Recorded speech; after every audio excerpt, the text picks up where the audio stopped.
All right, let's talk about the war on drugs that's been in the news. Jeff Sessions, the new Attorney General of the United States, chief law enforcer, is in some reports very excited to reinvigorate the war on drugs. Apparently has a few former lobbyists from the private prison industry who are now working in some proximity to his staff in the Department of Justice. And just the first point is I need to preface what is my understanding of the war on drugs. I see the war on drugs as a specific policy change in federal U.S. government policy that can be traced back to the Nixon administration to increase criminal penalties for possession and usage of some classes of drugs. There is a rising historical consensus among historians that perhaps the motive for some of those policy changes was to negatively affect leftist political coalitions at the time, colloquially known as hippies, Black Panthers,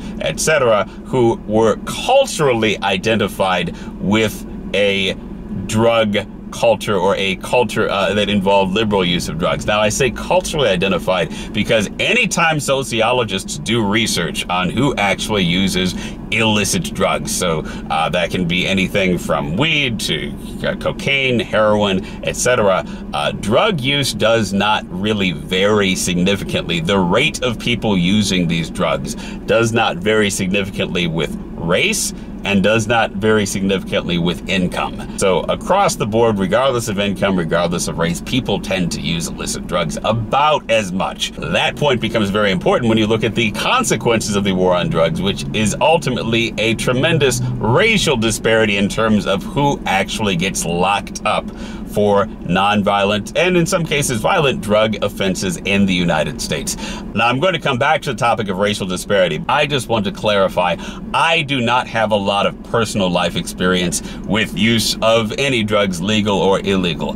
I don't particularly drink alcohol. I have a time or two, but I've never really been drunk, never really liked the taste.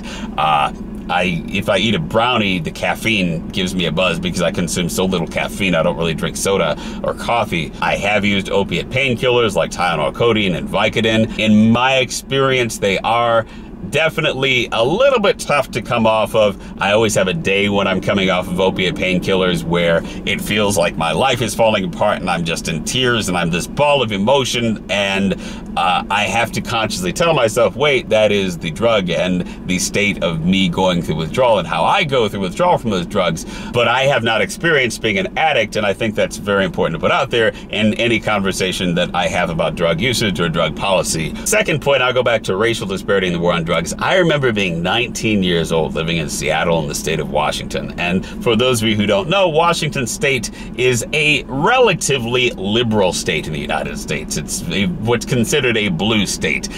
They tend to have a blue congressional delegation of Democrats. They vote blue in presidential elections. When I was 19 years old, so we're talking about the year is 2002, I looked up the statistics for the racial composition of non-violent drug offense incarcerations in Washington state. And so people who have been locked up for non-violent drug offenses and are serving time in prison. Slightly more than half of people in prison for non-violent drug offenses at that time were black in Washington state. Now, what is interesting is that at that time, about 3.2% of Washington state's population was black. So 3.2% of the population having half of the convictions in Washington state serving time for nonviolent drug offenses. I calculated the probability that when I was 19 years old in the liberal progressive state I was living in, I was 13 times more likely, having brown skin, being black, to be convicted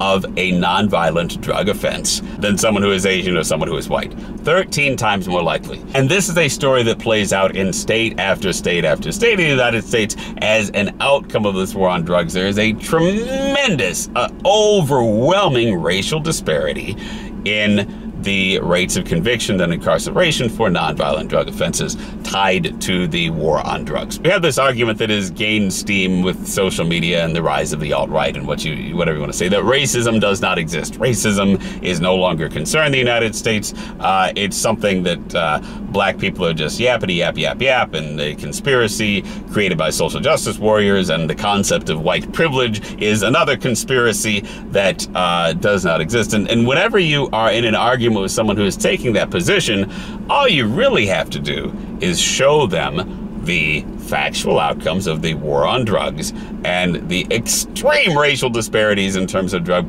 prosecutions and how black and brown people are affected by the criminal justice system. And then it's like, oh, well, that's there. Those statistics aren't made up. My final point is about how interesting it is that Jeff Sessions, as Donald Trump's Attorney General, would be supporting this type of war on drugs oriented policy. My perception is that a lot of the electoral desire by people who had policy hopes in voting for Donald Trump, some of those people had libertarian leanings. They were supporters of, for example, Rand Paul, who is very much against a government-centric drug policy and enforcement in that regard.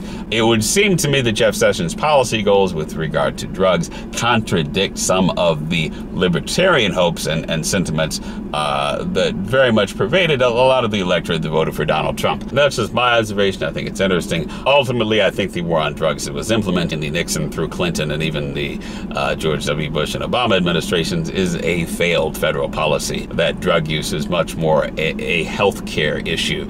It's interesting in this recent effort to get rid of the Affordable Care Act, aka Obamacare, that one of the reasons Republicans were not able to get rid of the Affordable Care Act is that some of their voters in traditional red states liked, for example, the fact that the Affordable Care Act requires insurers to insure addiction treatment as part of their insurance programs. And that is actually a policy that benefits everybody, regardless of their political leaning. Everyone would like to think that if they have a family member or a friend or someone who is going through what can be a terrible disease of drug addiction, that their insurance policy covers that. Those are my general reflections about the war on drugs. Am I completely right? Am I completely wrong? Am I somewhere in between? Tell me in the YouTube comments. I hope you have a fantastic day, and I'll see you soon.